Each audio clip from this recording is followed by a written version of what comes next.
Channel 4's Adam Landau is live in Jacksonville Beach with the decibel details. Adam? Well, I will sue you, bitch! You can tell here for many reasons, and that's just one of the reasons. Yeah, put that on the news.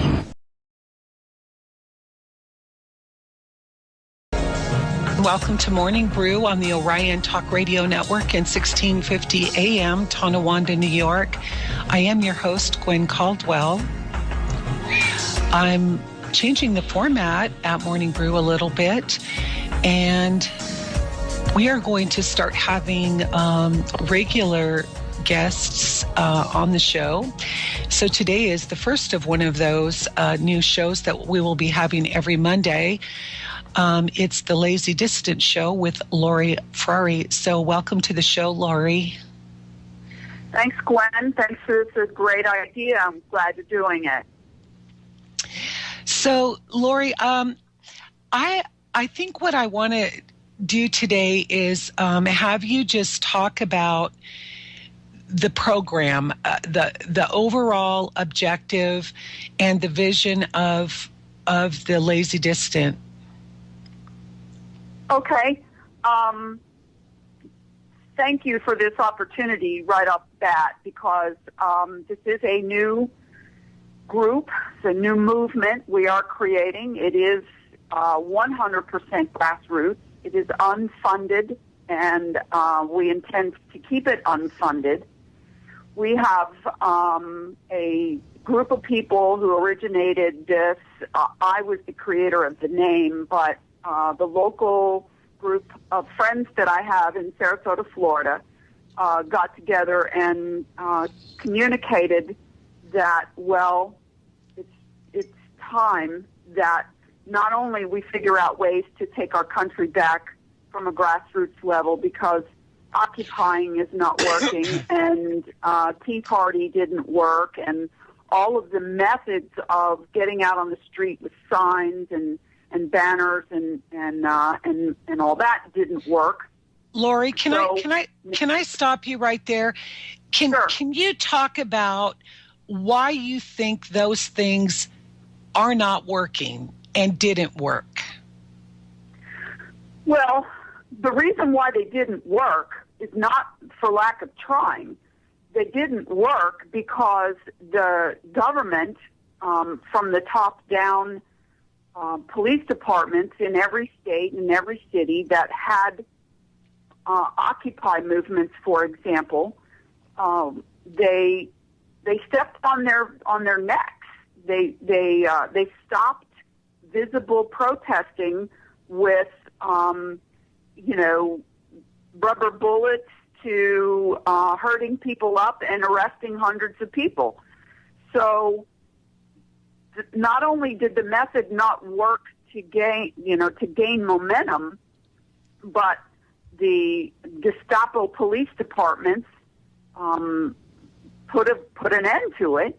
Plus, the federal government, the Secret Service, created that whole document that said, if you're going to protest, we can tell you where and when, and we're going to put you in what is called a free speech zone, which is a cage, basically, and you can stand in there like a bunch of monkeys, rattle in the bars and yell all you want, but no one is listening.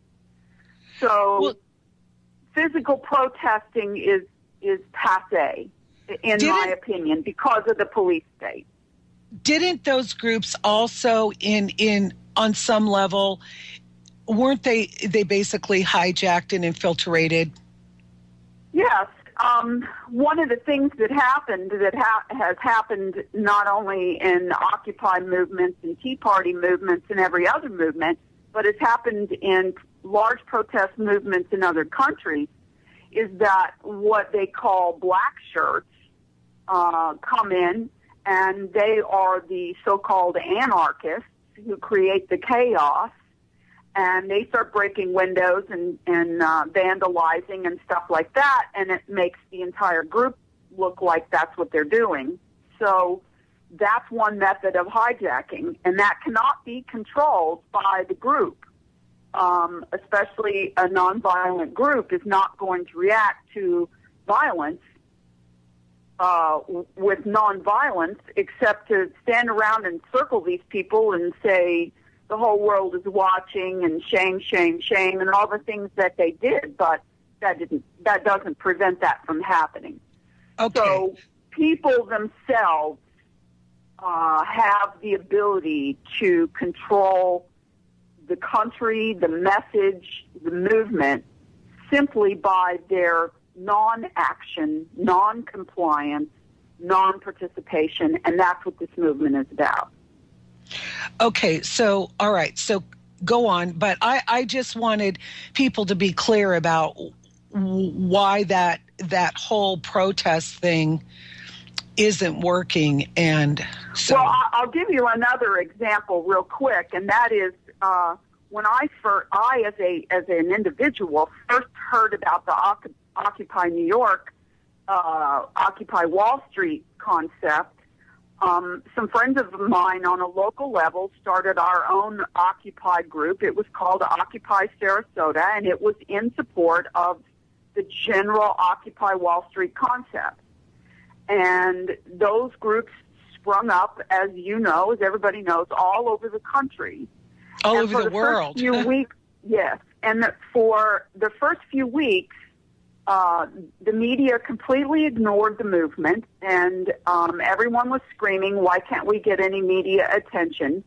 And the reason why that was because the media was working on their spin, on their way that they were going to put it out there, what this movement was about. And so it took them a little time to all agree and all send the memo from one media misleadia station to another to all have the same message. And the message was obvious from the beginning that these were a bunch of liberal idiots, useful idiots, they called them. These were people who didn't have a job, were lazy, and didn't want to work and just want money. And they're, defecating on the streets, and they're, causing trouble and vandalizing and causing trouble for businesses, and all the things that they said that were not true. But because the media says it, everyone at home who is not an active participant immediately believes it because they believe the misleadia. So what happened was immediately the whole concept was degraded by the media, and I watched it from the street. I mean, I was on the street. We had hundreds of people who came out early for the movement, and they were every walk of life, and grandmas and grandpas, and people who were concerned for their country. And before you knew it, the misleadia got them to look bad, and so they started staying home in droves. It wasn't about, being afraid of the police or anything else. We had the police come and hang out with us in our group. So the misleadia is very good at what they do. If they're for you, they promote you. If they're not, they make you look like crazy people. Exactly. Okay, so this is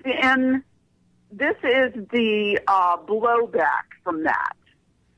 And if you are a true activist, and I have been one all my life, and if you truly believe in the truth, and you truly believe in a constitutional republic, United States that we're supposed to be living in, which we're not, then you have to keep going. And the only way to keep going is to keep reinventing yourself and keep doing any kind of submarine tactics that you can do to thwart the government and the police departments and everybody else and the mega corporations and all of them. So basically, the other solution is to stop supporting what they are trying to do. And the way to do that is both with your money and with your active participation. So if you don't believe the government is representing you anymore, then you stop letting them be your representatives. You stop allowing them to do what they arbitrarily decide to do. And that is by withdrawing your economic participation, your financial participation, and your physical participation with non-compliance and non-participation. Okay, Lori, we're coming up on our first break, so we'll continue this discussion when we come back. This is Morning Brew on the Orion Talk Radio Network and 1650 AM, Tonawanda, New York. This is the very first Lazy Dissident show. So thank you for joining us. We'll be right back. Stay tuned. Welcome back to the show, Lori. Thanks for doing this, Glenn. It's a time that's come and needs to happen. We started this Lazy Dissident with a Facebook page, group page. So anyone who wants to and is on Facebook can go to facebook.com Lazy Dissident, and also we have a website, lazydissident.com. All of it's very simple. The simplicity of this movement is what is going to make it more effective than a lot of other things people have tried. And the reason I say that is because there are simple solutions to the hold of debt slavery that most people in this country have found themselves in. And there is a reason why everyone is in debt slavery, because that's the way the system is designed. And it didn't start out that way. And I'm not against the American government system. What I am against was everything that happened as a result of the creation of the Federal Reserve Act of 1913 and the creation of the IRS, which was created to fund, to pay the interest on the debt created by the Federal Reserve Act of 1913, because all money since that time is created as debt. Right. And it is created by the Federal Reserve, and it is loaned to the government by use of bonds. And the money is designed to be used for the operation of the government. And it is designed to be paid back via income tax collection to pay the debt back. And at this point now, we are at least, that they admit to, $16 trillion. So we can $16 trillion in debt. Yeah, we need to just assume by the nature of the beast that that's probably an understatement. Right. What they don't talk about is what is called unfunded debt. The unfunded debt is pension plans and Social Security and Medicaid and all of the debts that the government will incur in the not-too-distant future that has already been created as debt just by virtue of these unfunded programs. And so that amount is over $100 trillion. And so when you add it all up, each man and woman in America, each person in America is $360,000 in debt to the Federal Reserve and the federal government because of the Federal Reserve at this point. So your unborn children already are in debt. And so in order for this to stop, it isn't about the rampant spending of the federal government. That is a problem, correct. But what is the problem is the Federal Reserve Act of 1913 was originally created as a 100-year or 99-year contract with the federal government in the United States. And in 2013, many say 2012, but in 2013, at the beginning of the year, that contract was supposed to be up. But unfortunately for everyone, Barack Obama extended it for 50 years. And the Congress signed off on it. So the only way that we're ever going to get out of debt is not by stopping the federal government from overspending. That is a moot point. The only way we're going to get out of debt is if we go back to the way that the original founding fathers created this country, and that was that the federal government, via the Treasury and the Congress, created its own money, and that money was backed by gold or silver or the goodwill of the country and its assets. And so those were called greenbacks. And greenbacks were our form of currency all the way through until 1913. It came and went a couple of times because the banksters got other Federal Reserve type creations along the way, and different presidents came along and undid that, and then they came back and they did it again. So we're still under that one.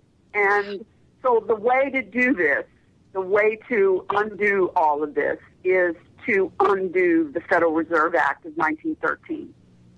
Lori, I think what a lot of people don't understand is that whoever controls the food and the money controls everything.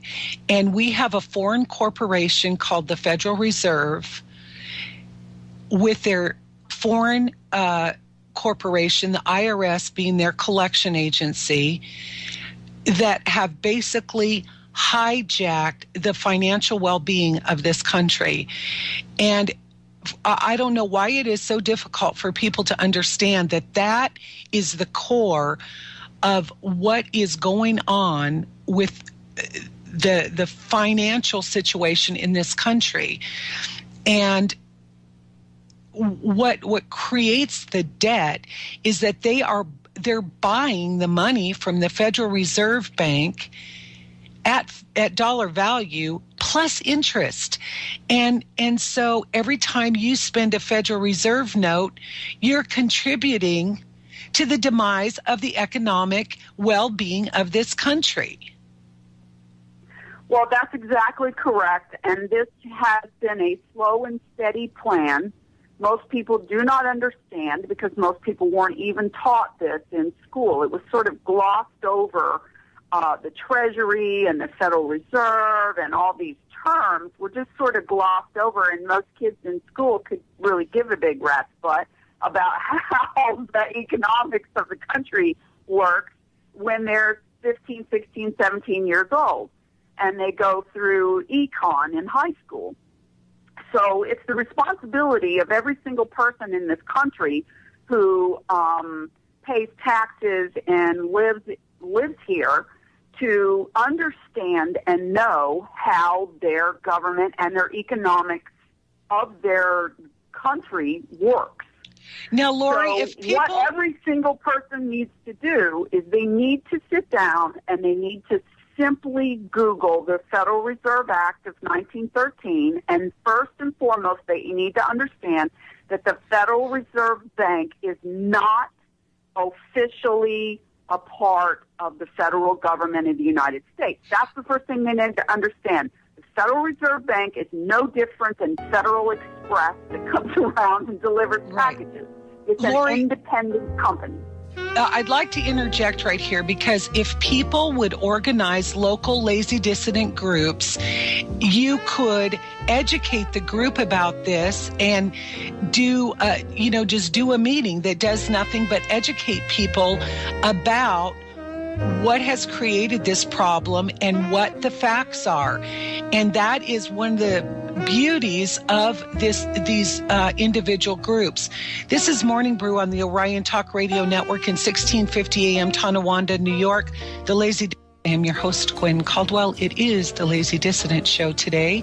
I am on Facebook /Morning Brew on Orion Talk Radio. You can go there and like the page, stay abreast of all of my upcoming guests, any giveaways, or other pertinent information. So please go there and click the like button. If you would like to contact me, with questions, comments, guest suggestions, or if you'd like to be a guest, at morningbrew@hotmail.com, or you can click the Contact Us button at www.morningbrew.webs.com.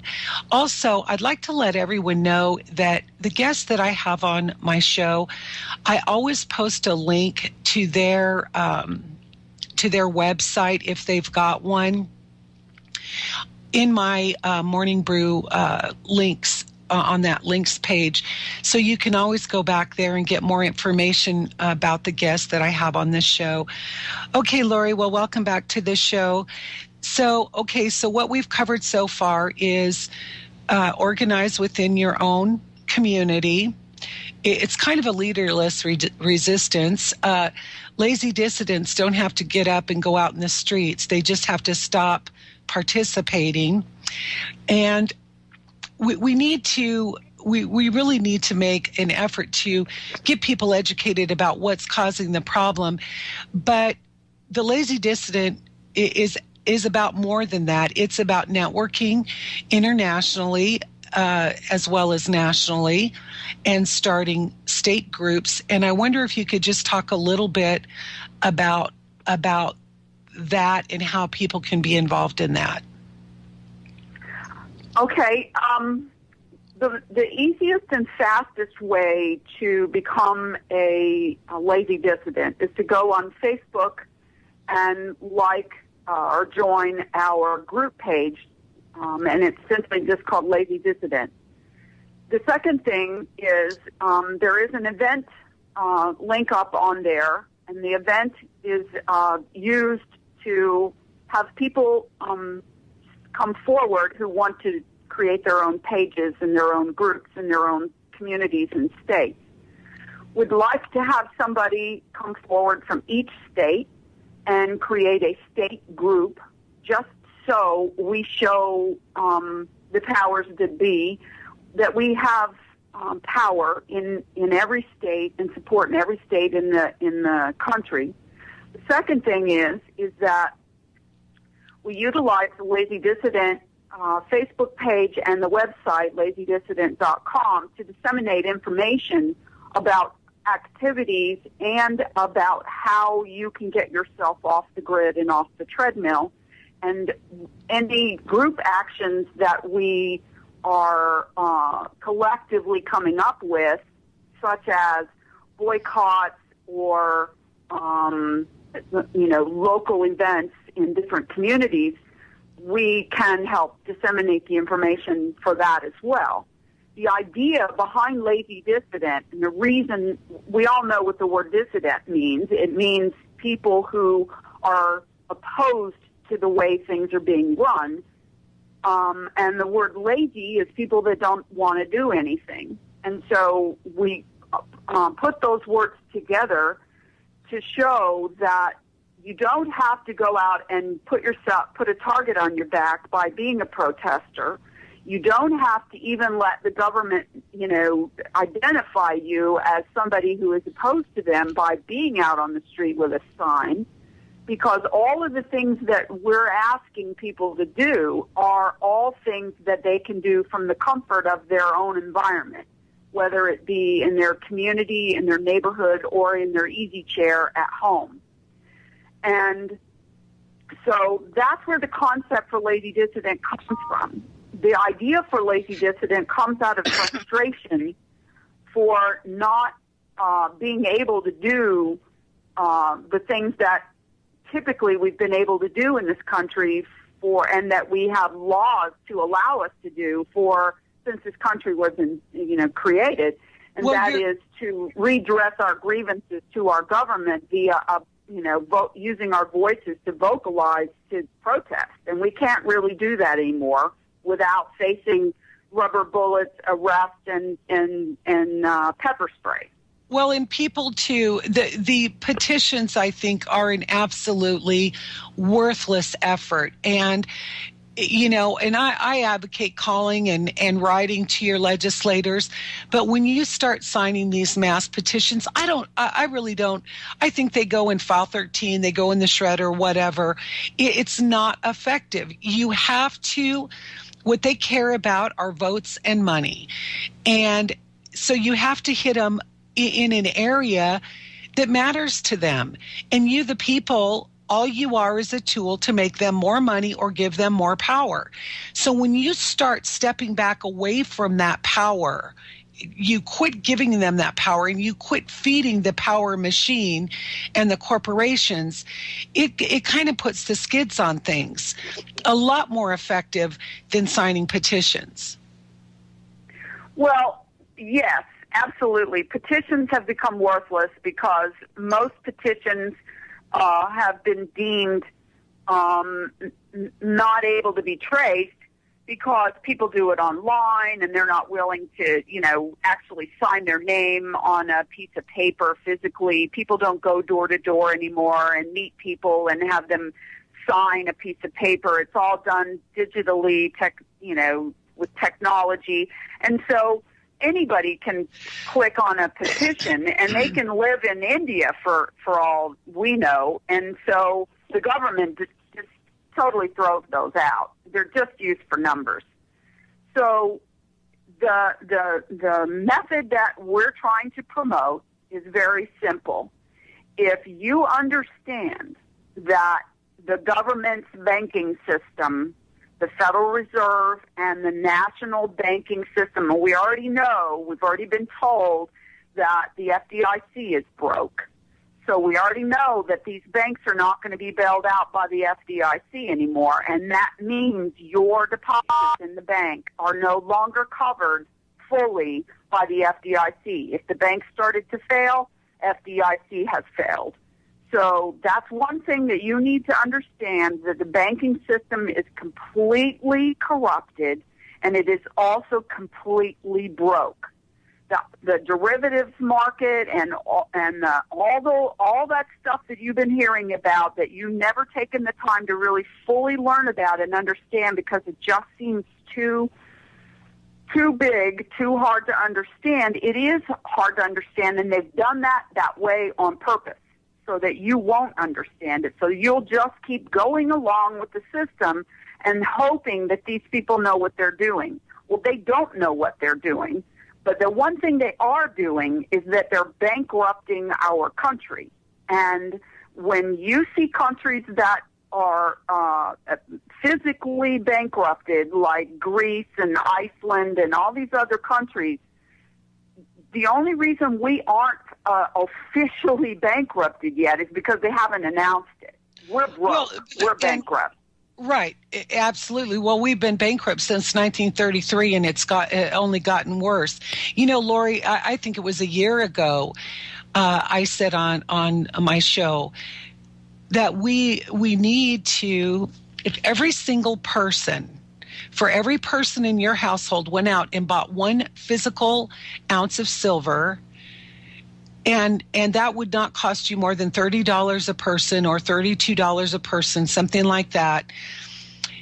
And you, for 1 week, did not participate. You completely went on strike, and you withdrew every penny you had in the bank.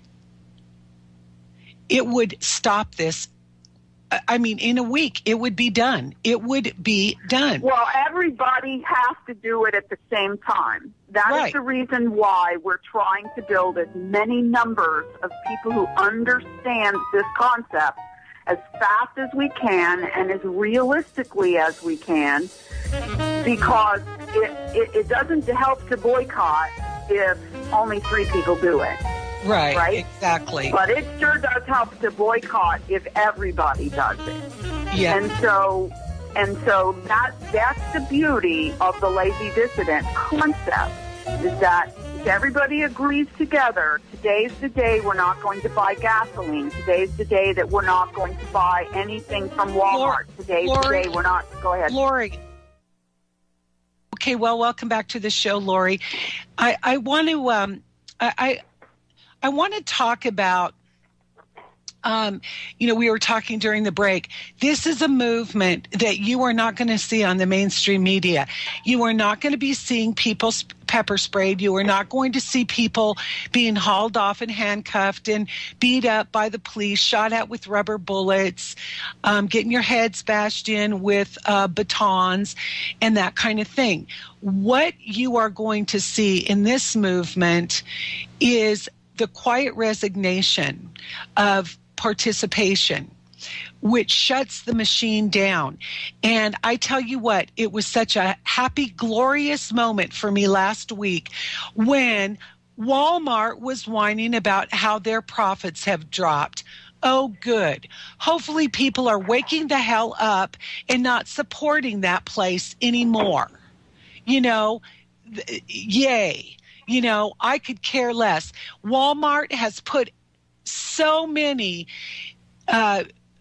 privately owned small businesses out of business, totally gone in and just destroyed entire downtown business areas with their undercutting on the prices and their Chinese-made stuff. So, this is good news for me when I see Walmart is losing profits. Yay, good for us, That's a win. Well, Gwen, it's like this. We all have been hearing, those of us that are awake and aware, have all been seeing and hearing for years now that the revolution will not be televised. And this movement itself is the true result of the revolution will not be televised. You will see it on TV if it's effective, and if you participate in non-participation, non-compliance, and non-violent, this non-violent organization, you will see it televised, but you will see it televised in ways that Gwen just talked about. Oh, Walmart is losing money. Oh, Walmart is not making as much money. Walmart, for example, is the largest retailer in the world. And so when you have the largest monopoly of retailers in the world, it used to be Sears, it used to be Penny's, but now it's Walmart. And so the whole idea is that by non-participation and non-compliance, we will not obey. You can protest without them ever even knowing. It's completely anonymous by your inaction, who's doing what and who's zooming who. Their whole plan, and you either are going to believe me when I say this or you are not going to believe me. But I need you to listen to what I'm saying from your heart and not from your mind.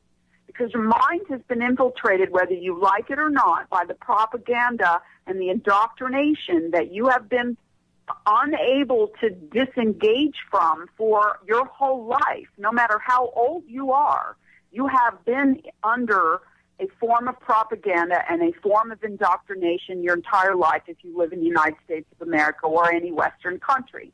So what I'm about to tell you will make no sense. But it is the absolute agenda that they have, and that agenda is to crush the economic power of the United States of America, to equalize the greatest country in the world, according to us, with all of the other countries that are in trouble. And the reason why they want to do that is because economic power is the ultimate power. And in order for them to bring in their one world government, which they have all told you they're trying to do, I'm not making that up. They're trying to implement their one world government. They're trying to implement their one world economy and their one world religion and their one world order.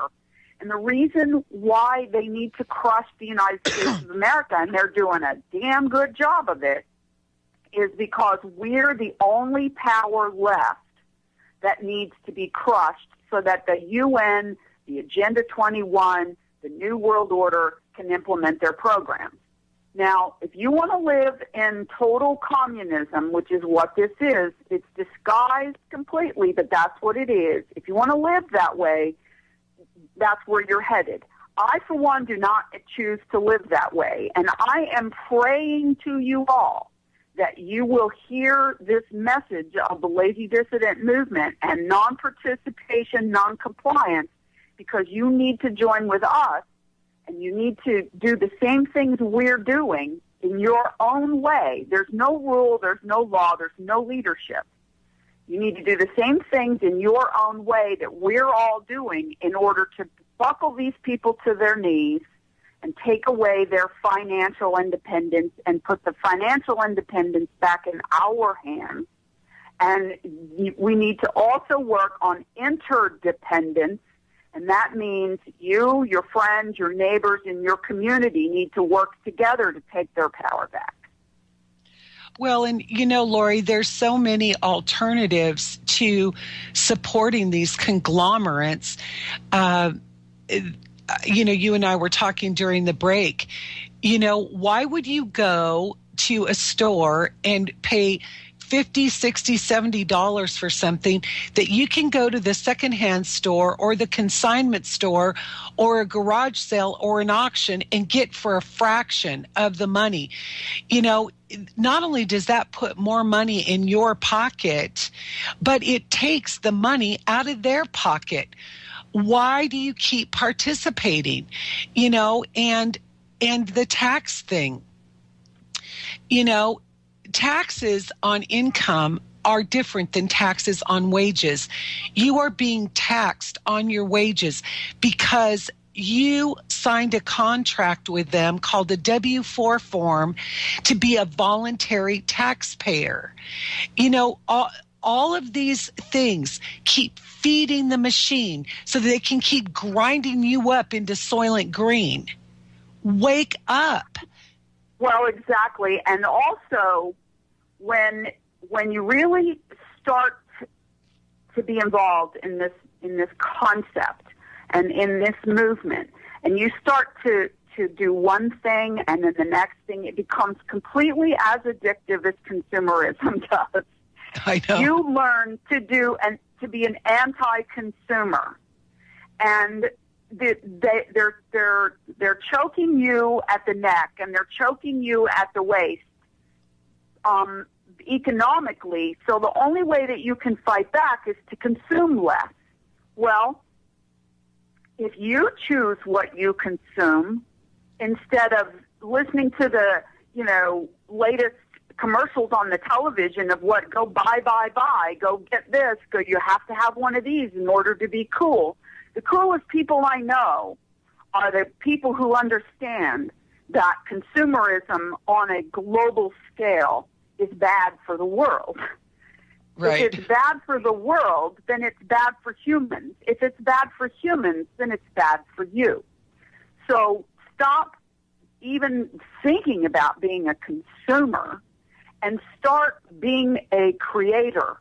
And the way to be a creator is to create your own food independence, create your own lifestyle independence off of the grid and off of the treadmill. And let me give you a little advice that most people aren't brave enough to give you. The way that you're going to fund this initially, and the way you're going to get ahead of the rest of the goobers and the sheeple out there who aren't getting it, is you're going to stop paying this money to the government and to the banksters and to the grid, and you're going to start using those same dollars that you're saving by not paying them to create your own independence. You're going to go out and you're going to buy bales of hay so you can start a hay bale garden in your yard and buy some seeds. You're going to go out and maybe buy a solar battery thing so that you can power something that takes you off the grid just a little bit. All of the things that you can do, and it is so unbelievable how much of this information is available on the internet and on YouTube.